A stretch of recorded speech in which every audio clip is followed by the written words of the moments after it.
شوي خمار شوي اريا كروسك.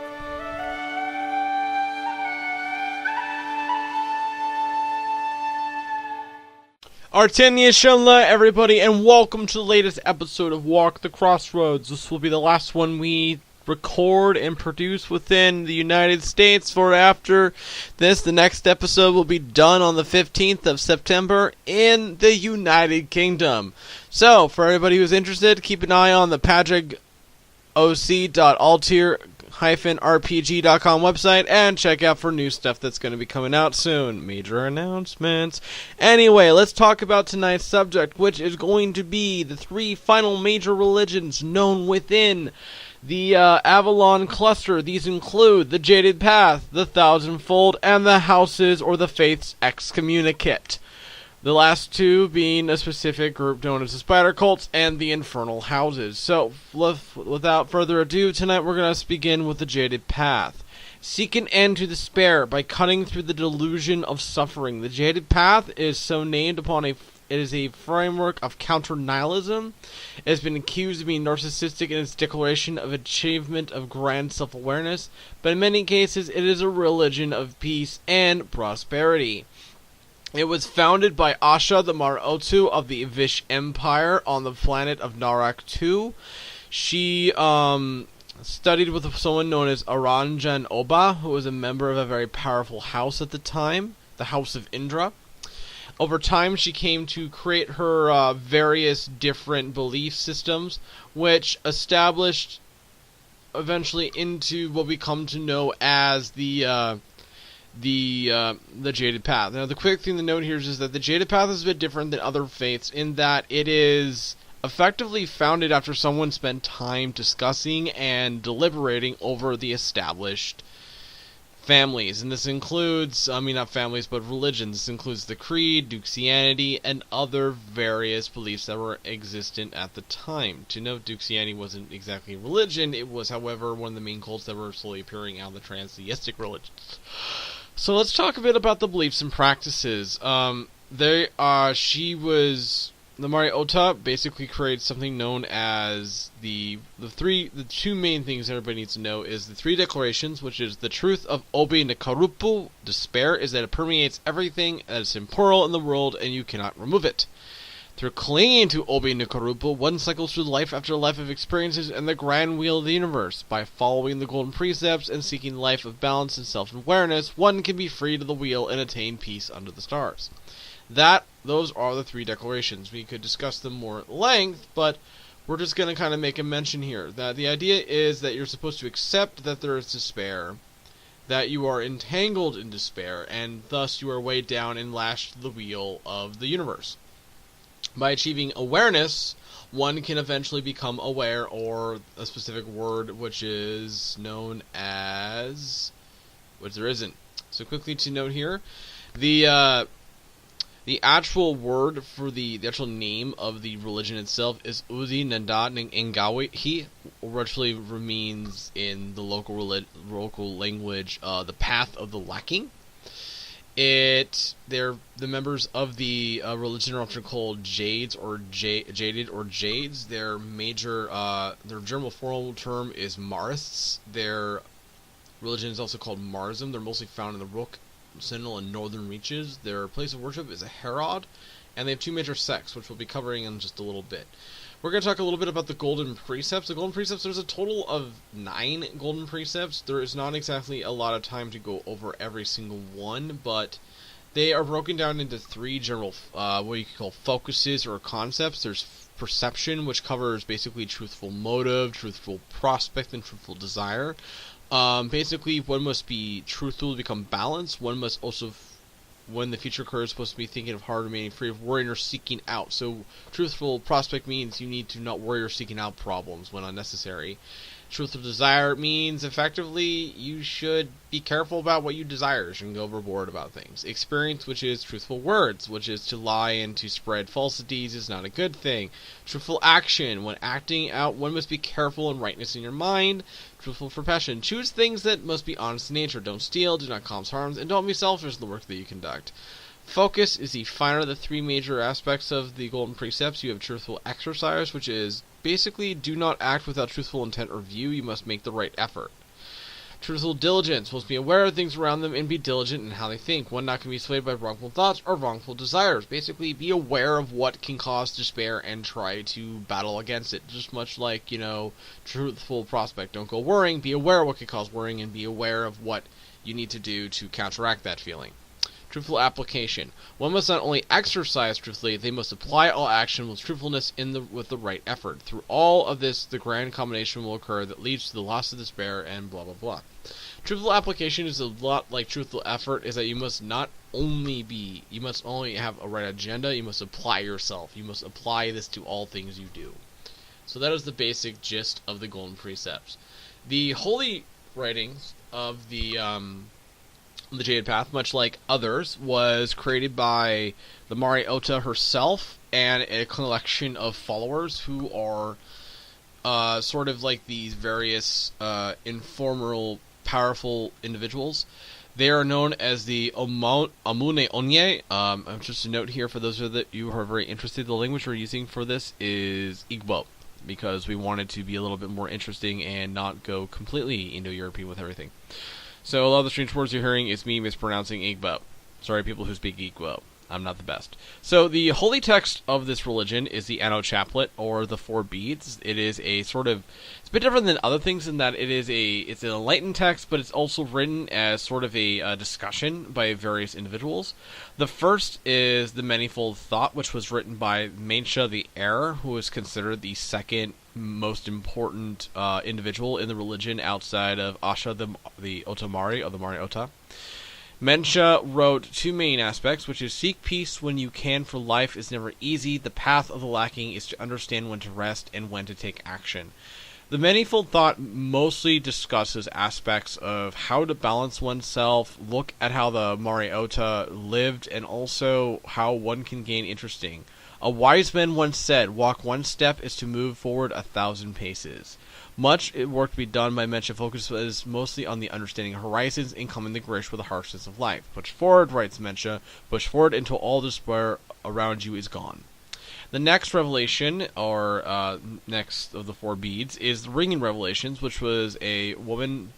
It was written basically much longer after Mensha died, and this was written by a woman known as Ameka. Ameka was a Tranquil One, or an Ammonia Anya, and she was one of intense great awareness to help others. She read the Manifold Thought and took to putting her own poems and essays that questioned the question. Basically, she questions the cycle itself.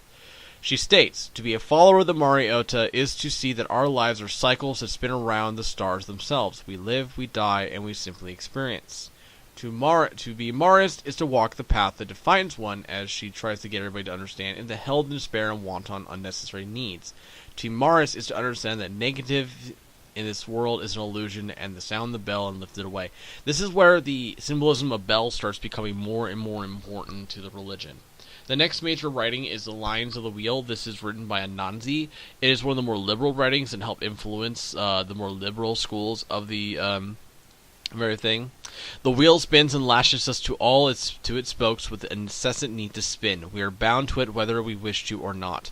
Anansi is kind of a nihilist in a lot of ways, but he tries to really inspire people. He also created what are known as the Ozizi Rhymes, which are a series of queries and kind of these little riddles that he wrote to get people to think.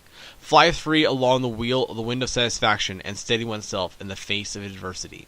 The final one is the Whipping Spokes, which is the most, I would say, doom and gloom. This is written by a young man known as Cophius. That is a shout out to Sensate, because I love the name so much. The spokes spin and weave the afterlife with them like a great loom. It is probably the most mystical bound, and it's basically a description of the lives of hell, the punishments of sinners, and how one must understand the punishment that the wheel affects upon them. So, another thing to mention here is that the Jades are very big about this concept of bells. They call these the bells of eternity. The Jades of our faith believe that bells can intone and awaken the sense of clarity within those who are suffering the spokes of the wheel. Bells are clear and without corruption, and thus they provide a greater sense than that of other instruments. In most temples of the Herod of the Maris faith, the bells rang loudly to expel ill tidings or dispel any growing feelings of despair. Most priests and nuns of the faith often wear small silvery bells around their neck in a tie with this in practice.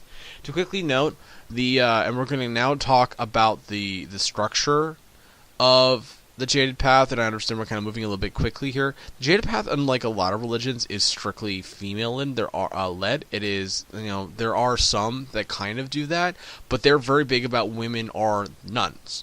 So, the Naris priesthood is basically a loose confederation of various nunnery, of various nun herods, or basically nunneries, which are the herods of themselves.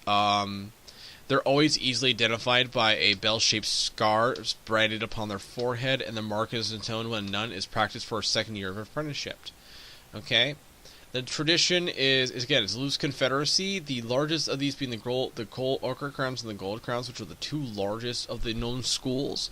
They are led by very powerful individuals who are known as Easy, and they are from what are known as the Ukwu lineages. The note here, the Easy reincarnate over time, and they come to be selected through carefully planned rituals. There are sages, which are the wandering priests that travel across the various holy sites and spread out to lay people.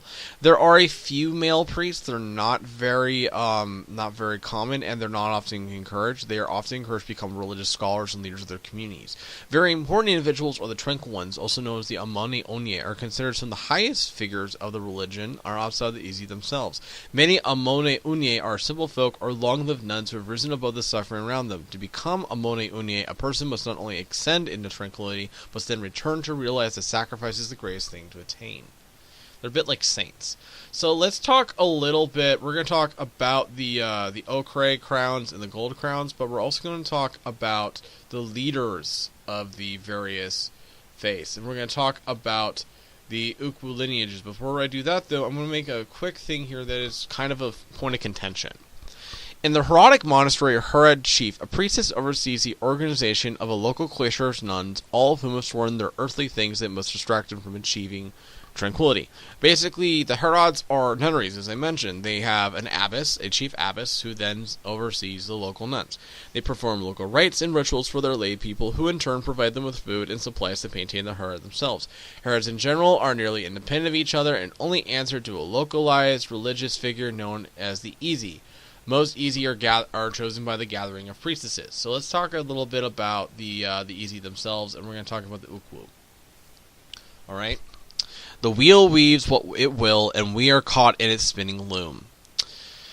So, the vestments of the Easy are very interesting to note. Much like normal nuns, the Easy wear a bell-shaped scar upon their head and will often have bell tattoos under these eyes. The marks tell those the Easy is a person forever within the sight of the holy bells of the faith. In their full finery, the Easy will dress in an embroidered silken robe or kasaya that drape over their form with extensive long sleeves. These robes were made for individual Easy are marked with a thread colored for their position. Easy are chosen when a member of the Ukwu dies. The various abbesses of the school or lineage gather and hold a conclave to read the will of the former Easy. Then the exact time of death is noted, and the abbesses send out Jaded sages to scour the stars to locate a child who was born within the moments of the Easy's passing. These individuals then mark out those who were born, and then finally the child is tested at the age of 13. These are often done with specially recorded memories with a sysnet, and they see how they respond to them. If they respond well, the abbesses and the sages will select the next Easy of the Ukwu.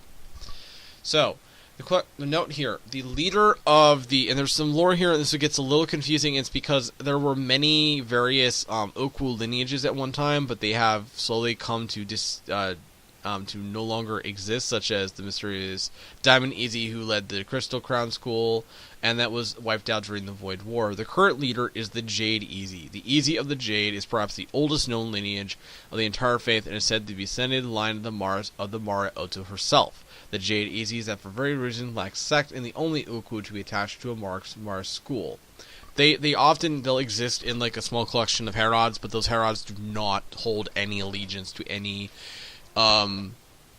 various crown schools. They are only loyal to the Jade Easy.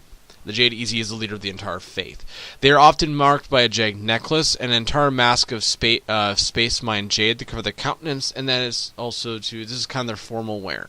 Their holy objects are the Bell of the Mara Otu, a sacred silver bell laced with palladium that was used during the Void War, and not only holy is it incense of utter purity, a specialized scented burning incense made from carefully genetically modified flowers. Now, the Ruby Easy is the next one to talk about, and we're going to talk a little bit about the Okray crowds, the Ruby Ugbawala, the Ruby Vehicle. When the second Jade Easy was born, the woman inherited one of the most disparate religions at the time. The faith had been broken by the final belief of the emperors of Vish, and many were given upon the way of the lacking. Basically, they evolved out of the writings related to the Ruby are kind of one of the older ones. They're also their headquarters is in the Grand Scarlet Helad and the Valley of Evening Roses on Vish, the Vish Empire, and they're mostly found in the Rook and Northern Reaches. They have no divisions. Let's see. Basically, they kind of were met with ill will from the Kree and even Transdeists, and they were eager to indoctrinate only on other traditions that nuns brought with them. They're considered in general the most conservative. They are often, in many ways, they're a loose organization. They basically have banded under the leadership of the Amber Easy, or as she's often called, the Ruby Easy, not to be confused with each other. I'll make a quick note that the lore needs to be fixed there. And for this very reason, the Okray crowns are often sees. The Easy's regards rules with she basically rules with an iron fist, and she directs the abysses as she sees fit. The direct rules strange among the Jade and other factions of the faith are often shocked by the control the Amber Easy holds over her constituents. The abysses of the Okray Crown Herod are often seen as strict and restrained for their action. Most sisters of the Okray Crown are often follow tradition of careful consideration, arrange the four beads, and then daily produce the goods for the Herod as a whole. The layfolk cannot become tranquil like the rest of the priesthood, which is seem to note, and their sages are actively interested in being missionaries. And so let's talk a little bit about the Amber Easy, or as the lore often sometimes calls them, the Ruby Easy. It's the same person. It's just the title is kind of wonky in some areas. The Amber Easy is the leader of the Okray Crown, or the Ruby Ugbiol. They're a reserved figure and the second oldest of the known Ukwu. The Easy itself is often found among the original peoples of Vish, and they're very big about this. You need to be Vish to be an Easy. They often kind of use this as a bias in a lot of ways. They're often considered the right hand of the Jade and Easy, and they're often counsels and careful when it comes to religious state. Their holy objects is a hued mahogany skull that's said to have been made with a singing blade, and a small scarlet metal bell that's said to have been used by Mensha herself. Many of the Ruby Ugbawala consider themselves the daughters of Mensha, because they were inspired by, the direct rise of Mensha and how she saw what the religion was becoming. Alright, so the second of the two schools are the Gold Crowns. They say, we find serenity in a world consumed by madness. You think these guys would be a little bit more, interesting, but they're actually the most liberal-minded. They're known as the Inwu Ugbawala, the Shining Vehicle. They're the most liberal-minded. They're often focused on charity and of actually encouraging the teaching of philosophy, even if it is not a Marist philosophy. They're renowned for their martial skill and active interest in defense, often see them labeled as the Sisterhood of the Warrior Nuns. So, to really note, their foundation was basically created during the time up to the Void War. Many nuns died in the lands near their Herods, and out of the violence erupted the defense tradition of the Warrior Nun School. They basically coalesced into a reforming force desire for greater emphasis on helping the layfolk attain tranquility and more self-sufficiency among the Herodic Sisterhood. Basically, the Gold Crowns want to be more active with the layfolk. They want to help more become tranquil. They want to be more self-sufficient, and this is where they really start to, disagree. Basically, what is very interesting about it, they sent out a sages to kind of basically what happened is when all this thing, these elements were happening, there was almost a schism between the conservative elements back in Rook and those existing in Sentinel. What happened is at one point sages were sent out to speak to the abbesses by the Jades herself. Among them out came a widow with a singing blade in hand and spoke of her family's loss during the Void War. So passionate was the woman's speech, the envoy sent her back to the Jades herself, and the woman was found to be naturally tranquil, and then had sacrificed her own ascension to help others. This is very interesting. This is where the Jade EC declared her Ammonia Unye, and she was also declared the Opal Easy, the Easy of Compassion. So, the heroic traditions of the Ingu Ugbua are strange to even some with their own religion. First, these is the organization itself. They are not ironclad, unlike the rule of the Amber Easy, and they accept rule through consensus. They're bred carefully articulated system of independent herods who work closely in concert with each other. They have a tendency of infighting on the local level, but other than that, nothing much goes on. They often sponsor debates between themselves, and they often encourage discussion. They're also more likely to become politically enamored with local rulers, which often makes them kind of troublesome in a lot of ways. They're the ones who are more likely going to confront the other faiths, whereas the Ruby Crowns just want to exist. Alright? So, the Opal Easy is known as a serene leader of the liberal-minded Imu Ugbuwala. The school is spread beyond the reaches of the old Fifth Territories and found itself in the territory of Sentinel. And this is very interesting because Sentinel, being a matriarchal system, is actually more inclined to accept the Jade Path, especially on such worlds as Yomi, Anun, and other places. They are more likely to also incorporate local traditions. In many cases, they are considered the ambassador of the entire faith to those outside it. When a major figure wishes to convene a meeting with the Jade Path, it is often the Opal Easy who they will speak with, dressed in the fire as best those who would question the Mars religion. The holy items of the Opal Easy include the staff of Anansi, carved with as many riddles, and the pendant of the whipping spokes, a large single opal encased in palladium. Now, everybody, we have talked about the Jaded Path, the path of the lacking, that which was founded by the Mariota. Now, the thing to note here is that the Mariota was one of many various prophets that existed across the Sea of Stars.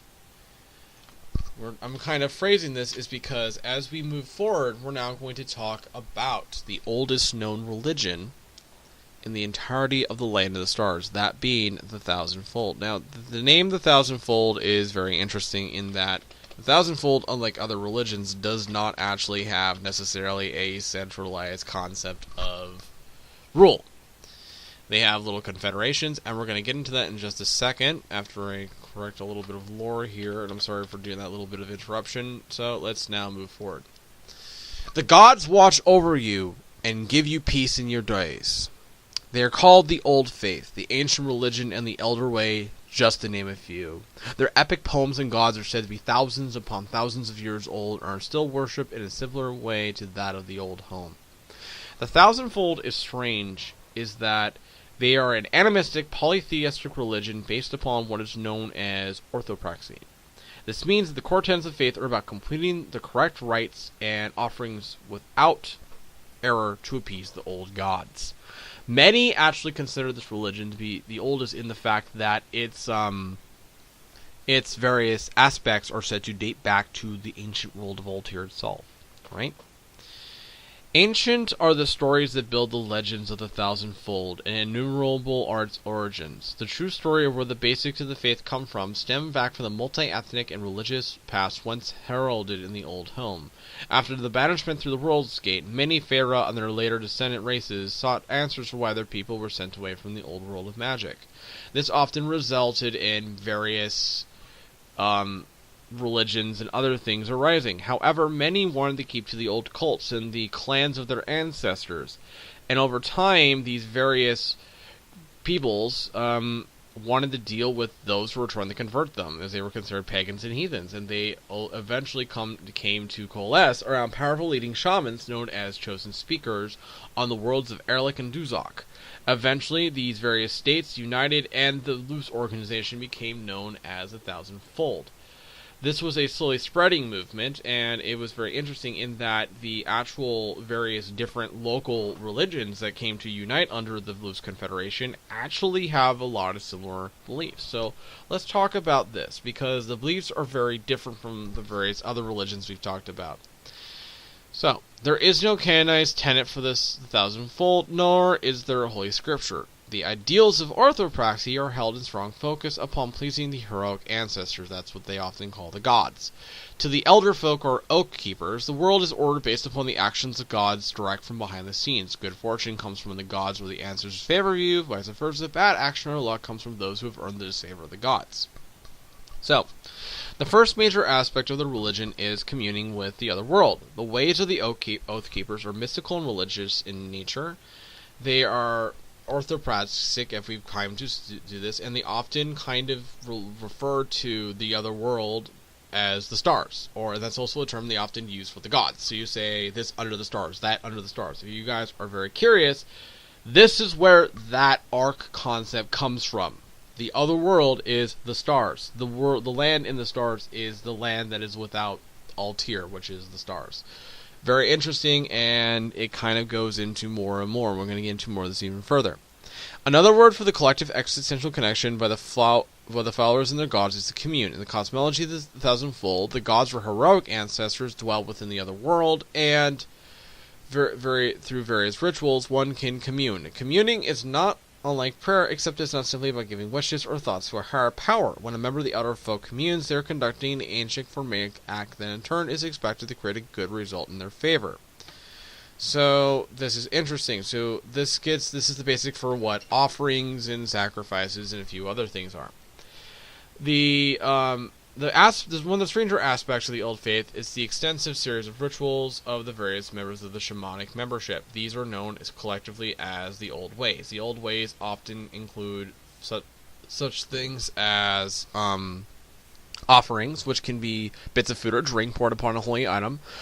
They can also be sacrifices, always conducted humanely or quickly of animals. Again, this is not for torture, and this is very rare. And the human sacrifice is not at all, or humanoid sacrifice is not at all accepted. And even if they kill an animal, they always slaughter it and they serve the food to everybody. Ritual songs are another aspect, are complicated forms of the Old Ways, heavily differentiation. They are very different between the various clans, ancestral clans themselves. Matsukami often demand, for example, very complicated songs in their name. Others may just require hearty, epic poems. It depends on who you're dealing with. So, guarding and sacred songs are often guarded by the shaman who can do them, and so often shamanic lineages are founded to defend these. There's also ritual chants, which is a form of song conducted to boldly direct the mind and achieve a sense of internal balance. They are often done in a repetitive manner and directed with a leading shaman setting the pace. They're taught carefully over time into ritual chanters who, like rites masters, are set aside to preserve them. To quickly note, a rites master, that's not what I wanted. A rites master is someone who basically oversees what are known as ritual dances. Ritual dance is, again, like a ritual chant. It is people who conduct various dances, and they're very directed. There's even the steps and how they're done is carefully choreographed to make sure the gods are pleased. Those who lead or often in charge or even know these are simply known as rites masters. Sometimes these dances can be used to banish ill will or even ill spirits. We'll talk a little bit about that in a moment. Another aspect is talismans. These are one of the more central beliefs. They are often made of pieces of paper, bone, wood, or even stone or metal. They may even be weapons or just a slip of paper scrawled in archaic writing. Elder tongue Ogham is often heavily favored, or the other elder language scripts, which we will eventually reveal in time. All that matters is the creation of the talisman is that it's helped by a shaman and holds a symbolic significance for the chosen ancestral clan the shaman serves. So there are also cyber talismans or talismans, which are used by the wise ones, which are the shaman directed specifically that deal with the Cisnet, and we'll talk more about that in a little bit. Another important aspect of the old ways is the concept of omens and bans. These are very complex and are often a way of directing the desires and the direction a god wishes to give to the various individuals. And they're often done through basic divination, such as tossing rune stones, the reading of tea leaves, palms, or even the disembedding of a dead animal. Again, that's kind of done rarely. These are often done to incite a ceremonial trance state, to entice a vision when not divining with other methods. So you might read the runes, or you might eat something like broth or a drug to get a vision, or you might dance yourself into a vision to get an omen. They can be used as detecting good fortune, bad luck, or even disaster. A ban, on the other hand, is a strongly divine prohibition that is to be avoided at all costs. So a ban is when a god says, you shall not cross this river, which means you should not cross this river, or you shall not pick up the emblem of evil, that sort of thing. Some nobles will often, or just individuals in general, will often talk to a shaman to get what are known as geisa, which are very powerful bans, which they ask to kind of help their individuals kind of avoid bad things in the future. And these are good examples are Cuchulainn, who's very strong. His geisa or bans were, one shall not accept food that was given to him, and he shall never eat the meat of a hound. Right? So the next aspect is the concept of festivals and ceremonies. Again, these are the more complex rituals. And it really kind of is based upon what kind of deities you're dealing with. You have seasonal festivals, which again will be based upon the local, gods, but also the seasons of the planet in general. These are often incredible. They're commonly basically marked by bonfires or carefully constructed holograms. Light is used to mark the life of the gods, and other may include the local solstices or of the 3 stars. These also often include like Harvest Festival or festivals of like new births, when you're about to plant. They're often tied to, major comings and goings of the seasons. Historical festivals, on the other hand, are often done to reenact something or to remember an action. So a massacre, battles, acts of sacrifice are very important. They're always conducted at the local sacred place that deals with them. Celebratory festivals are often called by the leadership and the shaman, and they're held as a means of raising morale, and they're often the more sloppily done one. So ritual ceremonies, the 3 main ones are the trance state, which is often used to deal with bans, and these are done through taking drugs, just eating, or dancing oneself into a trance state. Talisman creation is one of the simplest form, and they're often done in public talisman to be awarded to a follower, applied to a sacred place. Marriage ceremonies are one of the more important rituals conducted by the shaman of the old religion, embodying 2 or more individuals. Yes, guys, Thousandfold is fine with polygamy in holy matrimony. They're often different based upon which ancestral clan you deal with. The basics is that they are bonded before a gateway, which is an entrance to a sacred place, under the stars, and given the blessing of an ancestral clan. The families of the bonded individuals then stand as witness to the event as a ritual fire is set to give offering to the gods. Alright? Okay, so age ceremonies are very important. These often include passings, which are done at the age of 10. May include naming ceremony, which is done after a child is about 30 or 100 days old. There's often one that marks the coming of the majority, and when someone reaches their birthday, they undergo what's known as their ascension day, the day they rose from the youngest of the faithful and recognized not only as an adult, but a full member of the community. Death ceremonies are also very important. There is a lack of balance and cleanliness that's bound from the dead. This requires shamans who have the dead to be thus purify themselves. Basically, dead things are impure. So you must purify yourself before you touch something that is dead. And then when you touch it, you have to re-purify yourself. Otherwise, you're not going to get the favor of the gods. So, the structure of everything, and I need to quickly note this because they have different types of shrines and everything, which, there we go. We didn't talk about this. So they have 3 types of what they call sacred places, which are effectively, they're where they worship. There's the grove, which is like the local, might just be a small collection of trees or even just a small collection of stones. All sacred places are easily identifiable by a gateway, which can be any way from an arch to trees or a line drawn on the ground. It just has to be marked that this is where the mundane world and the domain of the gods begins. And it is always marked by an enneagram, which is the official emblem of the Thousandfold, which is also known as the Three Within Three. Once you pass into it, you're within the domain of the sacred. Here at the center often lies a tree, a lake, or something natural, and some kind of image of the gods, often local. This can be idols, statues, even just a scroll. These are known as the totems. These are kind of like, what you do. And they're often heavily marked by localized talismans, like pieces of paper or carvings or other things known as runes, as a way to kind of protect the area and make it peaceful. The simplest, as I mentioned, is the grove. They're often very, very small and kind of haphazard. They generally serve small communities. There often is even a shaman nearby, but they don't live within the confines. The biggest is the Sacred Shrine, which is an established temple grounds with actual complexes and generally an encircled garden section or nature set in the middle of it.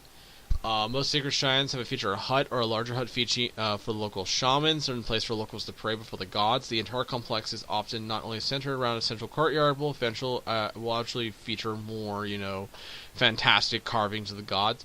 These are also kept by Templar, which we'll talk about in a bit, and there are often very important individuals. These are oracles, and these are the specific shrines dedicated to a specific god or goddess in places where one can get, a ban or a vision from a specific god or goddess.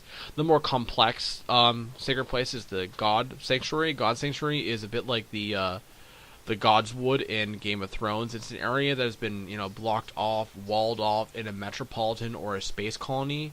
To note, these are often called Oracle Bays if they mix hydroponic food and the God Sanctuary together. But these are specifically kept to be natural, and I'm going to put a parenthesis around that, a sense of naturalness by the local Templar as a mean to be kind of where the gods can have their sacred place in the world of technology. So we're going to quickly now talk about the gods themselves, the heroic ancestors. They're often simply known as the stars or as the gods. There's two general types. There are the gods of the heroic ancestors, which are the very powerful gods, and then there are several different spirits. And to note, there are spirits everywhere, but some spirits become so powerful they're known as soul spirits. They're often attached to a specific natural feature, and they were often, even have their own following to the level of a heroic ancestor themselves, but they're not generally tied to a specific heroic, ancestral clan. They're often known as the Woodland Guard, the Chow, the Mistress of the Glades. Gods often have a rough sense of domain. These are very kind of confused at times. This often helps you understand which kind of sacrifices you're dealing with. But in general, the elder folk often tell you to go speak to a shaman who studies under a specific god or a specific ancestral clan. The major ancestral clans include the Pesajet, the clan of Amen-Ra, the sun, and the animal house of the sun. The Olympians, which are the children of the Titans Cronus and Rhea. The Radaloa, the spirits who act as intermediaries between the spirits and mortals. The Fair Folk, the united national clans of the Noonweir and the Mellish peoples. The Amatsukami, the celestial core of the stars, ruled by the namesake of House Amaterasu. The Celestials, which are the dragon-blooded divinities of the Jade Emperor and his cult. The Aesir, the tribe of warrior gods who come from the harsh lands of Asgard. There's the Orisha, the tribal gods who are said to be the ancestors of the Pesajet and the Loa. The Spirit Clan, which is the combined clans of the Wayward Roamers and related ethnic groups. The Clear Sky, the clan of Tangri, and the Conquering Warrior Host. The Jumalat, the traveling gods of the Deer Folk. The Bogowi, the gods of the Roshalka and Shaznik people. The Dez, the Deva, which are the ancestral gods of the Vish and the peoples of Raja Erat. And the Atua, the gods of Raharenga and the Great Weavers of the Waves. Alright, so there are 3 known shamanic divisions, and these are the only people that are really important. We have the shaman, which are run-of-the-mill, communers and members of the priesthood. They're local, they are loosely organized. To quickly note, the major leaders of a religion in a given area for the Thousandfold are the chosen speakers, who are the most knowledgeable, or the ones who are acknowledged as having the truest, representation of the ancestral clan itself. They're often considered the heirs of the gods and the speakers of the gods, hence the name Chosen Speaker. The shaman are the most simplest. They're often led by elder shaman. They often work in small groups. And their actual direction really kind of deals more and more with the ancestral clan in general. Like the Amatsukami often have female shaman. The Aesir have female and male shaman, whereas the Pezajet often have different shaman attached to different gods, and the gender often varies. Then you have the Templar, which are the more militant individuals. Their job is to effectively defend the holy places and to keep them linked. They're often identified by a line of arcane... They're often identified by an interlinking enneagram links and a tattoo of the enneagram on their left cheek. Shaman are always identified by ritualistic body and facial tattoos they wear to mark themselves as a member of their ancestral following. They also wear a metal enneagram or 9-pointed star, as do all practitioners of the faith. So they wear like a little 9-pointed star necklace. Shaman are different than Templar. Templar are specifically... they're more clannish. They often organize into families, a bit like you might see in anime, where specific, shrine families keeping that. And they're generally connected to a shrine, and they learn specific aspects of the natural foe and interpreting omens. They're very happy to use terraforming technology, and they're, again, focused on the sacred places specifically, whereas the shaman mostly focuses on the gods. The final aspect or group within the priesthood is the Wise Ones. They are actually more interesting in that they kind of appeared out of nowhere because how do I put this? The rise of the Cisnet kind of happened, and an increasing population of cyber spirits or Syrabs began to plague those of the Thousandfold. So eventually, this group, known as the Wise Ones, appeared, and they began to use known as the Barrier's Ban as a means to exercise or to please the cyber spirits to calm them. Wise Ones are always identified by a line of arcane code attached around their neck. This is the Barrier's Ban. It's always written in green ink, and it's said to be the final code used by the Wise One when they banish troublesome cyber spirits.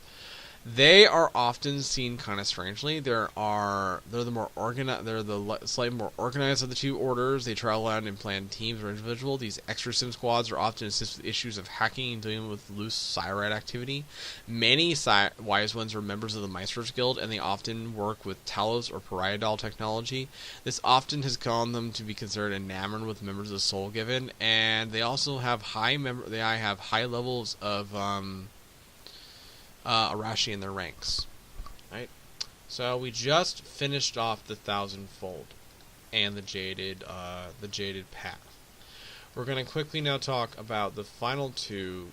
I guess you can call them religions. They're not really religions. They're more of the the various aspects of things. So let's talk about the faithful excommunicate, the spider cults, and the Infernal Houses. Through devotion, there is power. Gandalwitha, hidden empress of the spider.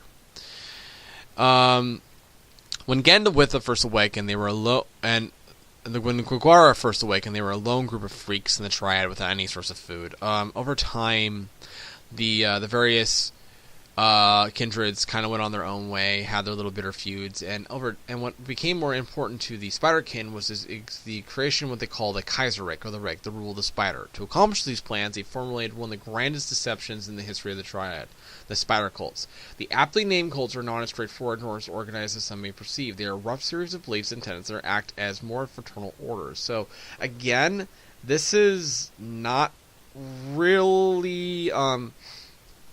they're not kind of widespread. Well, they are widespread, but they're not always like remotely organized or controlled. They're often made up of, they're controlled members, and then a specific grouping of spiderkin that kind of, control the controlled. Okay, so members of them they're often called the Broderskap or the Sesterskap,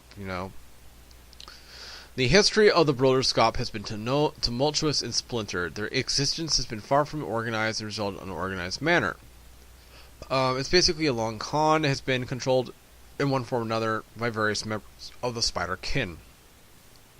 They appeared and they've often been wiped out by the AR, the Reavers Guild, and they're often challenged at many points, which has kind of pushed them to, be a little bit more sneaky in how they do this. They're controlled mostly by the Imperial Counts faction, the Kaisergraf, that control the coats, as a means to, kind of control them, versus the Kaiser Ritter, which is the more militant faction of the Spiderkin.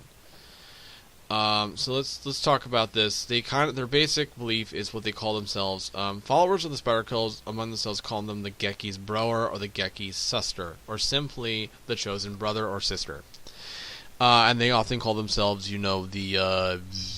effectively they call themselves the Brother of the Sisterhood. It's kind of simple but weird, but that's what they go with. There is no really a common sense beliefs, but they focus on this concept of devotion and power. Priests of the cults are often called Sprekers, focusing on building a local cult and following. So again, they're kind of the Sprekers kind of go out and they have what they call the Word of Five, the Woord van Vier, the Word of Five, the 5 main tenets. Through devotion there is power. Through power there is greatness. Through greatness there is pleasure. Through pleasure there is desire. Through the Word we achieve balance. It's a bit like the Sith Oath, if you guys have ever read that, so I guess that was kind of the influence there. There's no codification of the rule of everything, and they keep the dark rituals kind of enigmatic to build a sense of mystery. Central to the religious action of cults are grand feasts and perverse celebrations of pleasure. Again, there's a lot of variance depending upon which group you're dealing with. Some constantly question the stance in cult in many ways, but they are often quickly ejected or they simply disappear. Are often conducted in simple image of a spider web called the Woven Age. That's the name applied. So basically, they're often, so if you see like a big feast, there's like an image of a spider, and they call it the Woven Age. It's kind of bring about the Woven Age itself. All form of ritual and belief are focused on simple interpretations of the Vert, and are often one of the core concepts of the cult: simplicity and freedom from control. They wish to bring freedom to ascertain power, thus bring power to defeat desire. The cults have often fully flourished in areas of oppression in a variety of ways. So they kind of go in where there is problems with the local nobility or with the underclass, and they kind of build this. The Boers and Susters of the Skop often see that through showing their devotion and active expressions of belief, they become one with the Woven Age. That the age itself will occur when the grand desires of the cults is intertwined strongly with the halls of powers of the sovereign game. That is when not all expressions detect spider cult influence via grand feats. They kind of often hide it because they're kind of afraid by the Reavers. So the Sprekers or the leaders, the Spiderkin who are in charge of everything, they're more interested in building their little flocks so they can eat them. So they can, build a nest. So this is where we go away from the concept of, and we're going to talk a little bit about infestation. A major fact of the cults is that they are, even in their smallest form, herald the existence of a Spiderkin nest. Most, if not all, cults are around by our powerful Imperial Count elders, and are thus often the basis of a Gwarish pride. To quickly note here, a pride is more, it's a loose grouping of individuals. They more nimble, and they move. They're more nomadic. A nest is an established community of Spiderkin or Gwar area. The Spiderkin in general are considered divine, and they will often select individuals for eventual conversion or just for feeding. And those who fall deeper into the tribe of the Spiderkin often give themselves careful feedings or become agents in the hidden empire itself. Thus, it's kind of a way of pressing things. So, the organization of the cults is based around prides of the members of the Kaisergraf subculture of the Spiderkin. Usually established cults are backed by a nest of Gwara. The ruling elder of the nest often takes on the rank of high priest or priestess, of the web, Spreka de Web, or Van Web, whatever you want to call it. And they lead the faithful in various rituals. They kind of make up the rituals as they go along. Some might take elements of their former beliefs. So you might find a cult that's very Cretan, very Jaded Path in nature, but they're kind of focusing on the Woven Age. The names will often change, but again, the general focus is on there. The actual cult is split between different our various layers. First of the followers, the simplest of the cult members from high nobles to downtrodden soul given, or even Arashi, or even Helgav. Helgav, a lot of food, definitely desired, very rare though. Generally, they're carefully piled with drugs and other implements from the basis of the feeding herd for the Gorgor in general. Next are the agents, those who are in the know about the cult's true nature and thus are selected to become future spawn or have been manipulated via indoctrinations, mind breaking, to serve the Hollow Ones above the rest of the nest itself. Most cults are founded throughout the Triad in variety of organizations. They can often appear as social clubs, dive bars, gangs, criminal families, or even charities. All the geysers used to defend the Woven Age and its coming to existence. Alright? Shepherds of the Herd. One of the more interesting dynamics and most insidious aspects of the spider cults is the directive of shepherds and the herd. The herd is a colloquialism used by the reigning Golgara, who control a selection of followers and do their best to groom them for feeding. This often includes careful selection of those turned into cattle to be used repeatedly for feeding versus those who are merely to hide their existence. So they'll have those which they want to feed, and then they kind of have just a screen of people they use to hide, they're chosen. And then there's the agents, which are definitely cover the fur, and often they use to ferret out any infiltrators that might be hunting them, or to have any warning of an ongoing, Weaver investigation. Now, we're going to talk about the Infernal Houses. Be careful what you meet at the Crossroads, Old Farron warning. There are many rumors across the Triad of the so-called Infernal Houses, families that have danced with the demonic entities of the Hollow and gained power. What many do not know is these rumors are quite true, and that they are perhaps the most dangerous pairings in the existence of the Avalon Cluster. What causes a Farron Lord, however, to strike a deal with the Hollow? That question has been asked over and over again by many a Reaver as they hunt the Devilkin across the Triad. More numerous than their Spiderkin overlords, the Devilkin are supposedly female-only kindred whose primary interest is rebellion against the Hidden Empire or the Kaiserreich, because they hate Genda-Witha. The Infernal Ones are sometimes called, or were created at the end of the Year of Winter's Teeth. When Apu was broken and remade in the Kinburga, his mind was completely shattered. A strong telepathic cry went out to all of his children. This kind of imprinted an empathic desire of rebellion across the Kiss and their feelness across the breath of the kindred. When he was remade, they kept the sense of rebellion, thus decided to evolve rather than be enslaved. The Devil's Bargain. The very foundation of the Infernal Houses is known as the Devil's Bargain, an age-old contract signed by select members of the Farron nobility and the elders of the Devil Kindred. The history of which occurred is unknown. No one really knows what they happen. Infernal Houses often happen at random, and in the game, we're not going to have specified lore base, maybe one or two Infernal Houses. They will actually be created for every iteration. So when you guys eventually play this game, decide if you have an Infernal House. Are you a member or are you fighting one? They're kind of supposed to be more random. They are the Devil's Bargain basically is a true melding of the various aspects of it. The House Lord signs it, participates, and they assume they are in control, but in many levels is the Devilkin who hold the card. They are, however, not... the Devilkin, unlike the Spiderkin, are not controlling the house. They are melding with the house. This is kind of a crude, twisted form of symbiosis. Aspects of the bargain include many perks to both sides. The Pharaoh, for their part, gain limited access to Gwarish technology and the defense of Gwarish agents.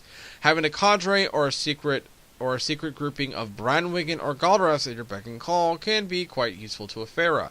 The Devilkin are also given family access to flesh sculpting technology as a means of enhancing their own members and better tech for their errands. In response, the Pharaoh and House provide the steady supply of food for their partners and a select few members to become spawn of the Pride. Generally, the nests of Infernal Houses are quite small and are kept under careful control.